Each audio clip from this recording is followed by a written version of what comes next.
Pemirsa, diduga duit palsu beredar di kota Palembang. Sesudah pemilik warung dapat ke duit 100.000 dari uang yang belanja udut. Pemilik warung sadar sesudah pembeli tersebut pergi, kemudian duit yang didapat lontor pas digosok. Palsu ini cek, ini namanya.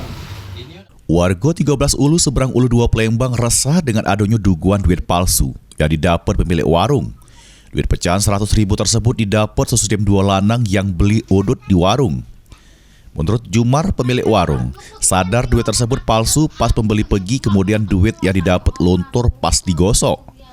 Sesudah mencari informasi sama warung sekitar, uang tersebut sudah menyisir 5 warung. Namun duit itu gagal beredar karena tak ada sosokan. Aku tahu duit palsunya, aku pertama terawang tuh ada gambar, terus aku gosok-gosok, hilang gambarnya tuh. Tadi aku pas nak ngecek dia tadi tuh aku tanya, Bung sudah ke 5 warung, katanya itu mereka nak kasih duit kecil karena kan PKH baru cair, jadi banyak orang waktu duit besar galau.